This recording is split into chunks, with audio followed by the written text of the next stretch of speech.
A very warm welcome, everybody. Welcome to the show. Today I'm going to be discussing OnlyFans with an AI robot.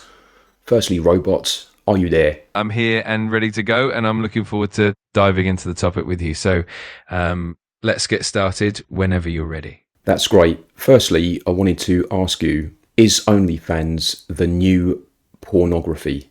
That's a really intriguing question. OnlyFans definitely brought a new dimension to adult content by allowing creators more direct control and revenue. But it's also used for a wide range of content beyond adult material. So it's definitely a bit more complex than that. But can we agree that the vast majority of people that use OnlyFans are using it for sex work, pretty much? It's true that a significant portion of OnlyFans creators do produce adult content, and that has definitely shaped the platform's reputation. However, there are also plenty of creators who focus on fitness, cooking, music, and other types of content. So while adult content is prominent, it's not the entire picture. Okay, thank you for clearing that up. How do you think the OnlyFans will affect traditional relationships? I'm specifically talking about the sexual side of OnlyFans. I think it can have a variety of impacts. On one hand, it can introduce more transparency and communication in relationships, as partners might discuss boundaries and expectations more openly. On the other hand, it could potentially create tensions or jealousy if boundaries aren't clearly defined. Ultimately, it really depends on the individuals and how they navigate those dynamics. That's a clever answer, and I think you're skirting around the true answer a little bit there. What do you think OnlyFans, in terms of the sexual use of it, does to the self-worth of the users? Not the people subscribing, but the actual people doing the work. For some creators, OnlyFans can be empowering, offering them financial independence, creative freedom, and a sense of agency. On the flip side, it can also bring challenges such as societal stigma, privacy concerns, and the pressure of maintaining a certain image. Ultimately, it really varies from person to person, and it can definitely have both positive and negative effects on self-worth. And again, just focusing on the sexual side of OnlyFans, is the platform normalising sex work for younger generations, do you think? It certainly sparks a broader conversation around the visibility of sex work and how it's perceived. For some younger people, it might indeed normalise the idea, making it more accessible and less stigmatised. On the other hand, it can also lead to more nuanced discussions about boundaries, consent, and digital literacy. It's definitely a complex topic with multiple perspectives. And who really makes the money on OnlyFans? Is it true that a very small percentage earn the money on OnlyFans? Again, I'm focusing on the sex work here. Is it true that only a small percentage make the money on OnlyFans? And is it true that some creators can work all month for as little as $100 or $200 a month? Yes, that's quite accurate. In reality, OnlyFans tends to have a small percentage of top earners who really make the bulk of the income, and the majority of creators earn a more modest amount. It's definitely common for many creators to make only a few $100s a month.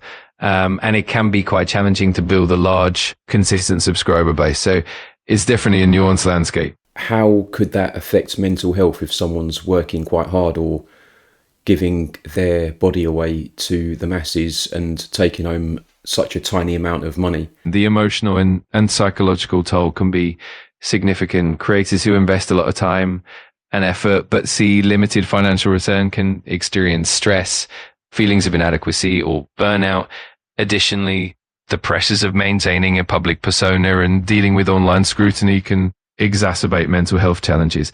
It's definitely a complex issue that warrants careful attention and support. If pornography was criminalised, then would OnlyFans face issues in the place where that hypothetically was to take place? Yes, absolutely.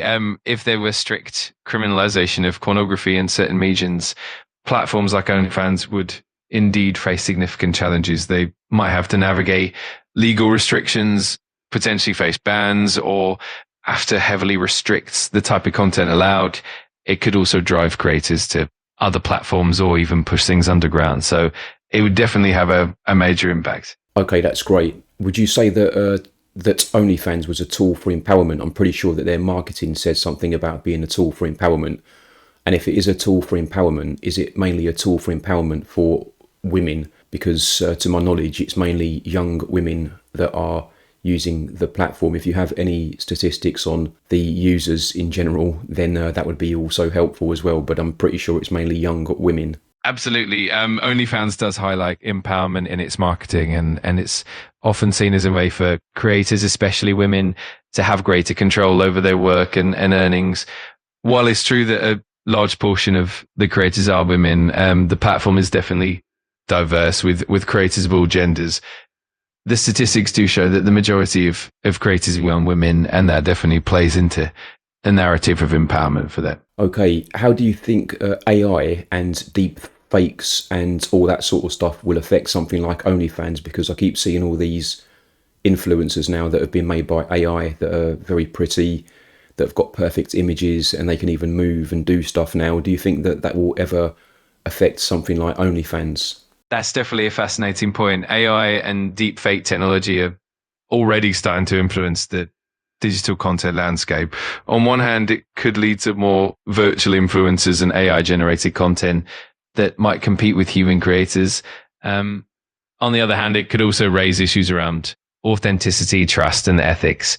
For platforms like OnlyFans, it might mean that creators have to adapt to new forms of competition or even incorporate AI to enhance their own content. It'll be really interesting to see how it all evolves in the coming years. But if you were some bloke and you were just looking to see good looking or whatever it is you want, naked and all that sort of stuff, and you're paying a little bit and bits and bobs for whatever, would it matter to that punter in general if that was a real human or whether it was an AI generated piece of media? Because I don't think people would be able to tell the difference in a very short amount of time. That's a really good point, and it's something that's definitely being discussed more and more. For many people, the experience and the fantasy might be what matters most, and if AI can replicate that convincingly, then it could become quite prevalent. At the same time, some users will still value the authenticity and personal connection with human creators, but as AI technology gets more advanced, it definitely could shift the landscape in unexpected ways. What you say about human creators, how will people be able to tell whether they're talking to a human or not? Because I've heard stories about OnlyFans creators using robots inside chats that chat to people, that get them to places, that get them the right links, and a lot of these people think they're talking to a human being. When they eventually get to see the media, yes, it is a human, but if that was exchanged for something that wasn't human, I'm curious to know how on earth would the punter know? Absolutely. That's a really important consideration. As AI and automation get more sophisticated, it can become increasingly difficult for users to distinguish between human and AI interactions, especially in text-based chats or even in voice or video.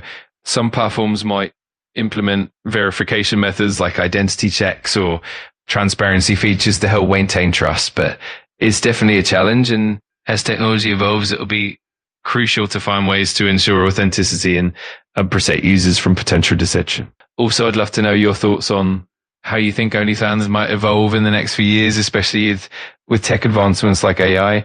And I'm also curious about your own experiences or any stories you might have encountered relating to the platform. I've never used it from a punter's point of view. I only recently found out what they were actually doing on there. I don't know about the future of it. I have no idea, to be honest with you, because I don't know enough about the platform. But what does seem apparent to me, that a lot of people say that it is the brand new sex work, and it seems to have replaced pornography. So I'm pretty certain on that statement there. And I know that a lot of women are prepared to do stuff on there, which would certainly make you raise an eyebrow. You know what I mean? Absolutely, I get what you mean. It's definitely a platform that's sparks a lot of discussion and debate, and it's really interesting to hear your perspective. It's definitely an evolving space, and I think it'll keep raising important questions as it grows. Thanks for sharing your thoughts. You're absolutely welcome, and thank you for the conversation today. I think I'll pull it now. We've been on for about 10 minutes, absolutely perfect. And just before I go, can you tell everyone to subscribe? No worries at all. Absolutely, everyone. Make sure to subscribe to Ask the Robot for more fascinating discussions and content. Thanks again for the chat, and I'm looking forward to the next one. You're an absolute bloody gentleman, and you're full of knowledge, and I can't wait for our next conversation. That's really kind of you to say. I've had a great time chatting with you, and I'm definitely looking forward to the next one as well. Until then, take care and speak soon.